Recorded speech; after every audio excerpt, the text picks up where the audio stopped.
vous allez bien. Je vous retrouve aujourd'hui dans une nouvelle vidéo. Donc comme dans le titre, je vous retrouve aujourd'hui pour vous présenter 5 astuces de la vie qui j'espère vous serviront dans un cas ou dans un autre. Première astuce, on va parler des personnes qui puent des pieds. Je me dis que ça peut arriver à tout le monde un coup d'avoir des baskets ou vous savez les sacrées ballerines là. Que quoi que tu fasses, tu pues des pieds. Là, cette astuce, je pense qu'elle va sauver un bon nombre de personnes. Du coup, pour cette astuce, il vous suffit de mettre un sachet de thé dans la chaussure et apparemment ça permettrait d'absorber toute l'odeur, toute l'humidité, toute puante qu'il y a là-dedans en fait. Je vous avoue que j'ai pas encore testé cette astuce, mais je vais le faire parce que apparemment sur les forums, ça a l'air d'être vraiment quelque chose qui marche. Donc franchement, un coup j'ai les pieds qui puent, ça peut arriver, ou une chaussure qui pue. Je mets ça et je vous redirai sur Insta, sur Snapchat ou quoi, si vraiment pour moi en tout cas ça fonctionne. La deuxième astuce, ça consiste en fait à pouvoir faire chauffer 2 bols de soupe ou je ne sais quoi, de ce que vous voulez, dans le micro-ondes. Parce que moi je me suis déjà fait avoir avec mon chéri quand on voulait se faire chauffer par exemple 2 bols de soupe en même temps. C'était pas possible parce que vu que les bols en fait ils sont comme ça coince sur le haut et ça rentre pas dans le micro-ondes. L'astuce du coup c'est de mettre un mug à côté du premier bol et de poser le bol sur la tasse. Ce qui fait qu'il va y avoir un bol ici, la tasse et l'autre bol ici. Et du coup on peut faire tourner les 2 bols dans le micro-ondes sans souci et on peut enfin manger en même temps. Troisième astuce, on va toujours parler de bouffe. Oui, j'adore la bouffe. Par exemple, moi je me suis aussi fait avoir quand je chauffe un plat au micro-ondes. Par exemple, je sais rien, on va prendre un plat de pâtes, que 3/4 du plat soit chaud et que ce petit bout de merde en haut à gauche qui soit tout froid. Et tu sais pas pourquoi? Et bah là, cette méthode va permettre que tout ton plat soit enfin chaud.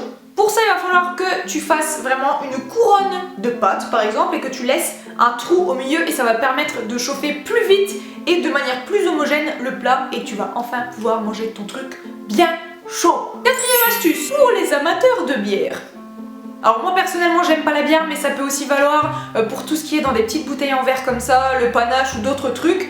Ça va permettre de faire refroidir la bière ou le panache ou voilà d'autres trucs beaucoup plus vite. Par exemple si vous avez des amis qui arrivent un soir et que vous n'avez pas de bière ou de panache ou quoi au frais, que vous l'avez voilà, dans un vieux pack au fond du placard et que c'est pas frais, vous pouvez du coup humidifier du papier toilette et le mettre vraiment tout autour de la bouteille, l'enrouler de papier toilette humide. Vous mettez ça au congélateur pendant 2 minutes et du coup ça va permettre en 2-3 minutes d'avoir une bière ou un panache très très frais alors que 2 minutes avant il n'était pas du tout au frais. Alors je ne sais pas par quel moyen voilà ça fait que la bière devient fraîche en 3 minutes de temps. Cinquième et dernière astuce, c'est pour vous éviter quand vous faites chauffer de l'eau voilà, pour des pâtes ou autre et que vous devez partir pour je ne sais quelle raison, de vous éviter que la casserole déborde complètement et que vous en ayez partout. C'est tout simple, pour cette astuce il suffit de prendre, vous savez les grosses cuillères en bois là, de la poser sur la casserole et je ne sais pas par quel miracle, ça va vraiment permettre que l'eau ne déborde jamais. Alors je suppose que quand voilà, il y a vraiment des bulles à la surface, la cuillère en bois va permettre d'éclater ces bulles et enfin je me dis que c'est peut-être grâce à ce procédé là que ça fait qu'au final ça ne déborde jamais et ça apparemment vraiment ça marche.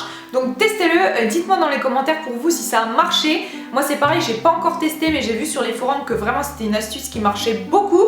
Donc moi qui a tendance toujours à trimballer ici ou là dans la maison pendant que je fais à manger, je vais vraiment tester. Et voilà, n'hésitez pas à me dire à vous aussi si ça a marché dans les commentaires. Là pour mes 5 astuces, parmi les 5 je crois qu'il y en a 3 ou 4 qui parlent de bouffe. Bizarre. N'hésitez pas du coup à me dire en commentaire si vous avez déjà testé une de ces astuces et si elle a marché pour vous ou pas, ça m'intéresse vraiment. N'hésitez pas à aller checker tous mes réseaux sociaux, il y a Facebook, Instagram et Snapchat. Donc Snapchat je vous le remettrai encore ici parce que je pense que c'est un des réseaux où je suis la plus active, donc n'hésitez pas vraiment à me rejoindre parce que ce serait vraiment cool. Si la vidéo vous a plu, n'hésitez pas à me mettre un petit pouce bleu et à me commenter, ça me ferait vraiment super plaisir. Et moi je vous dis à la prochaine fois dans une nouvelle vidéo. Bye.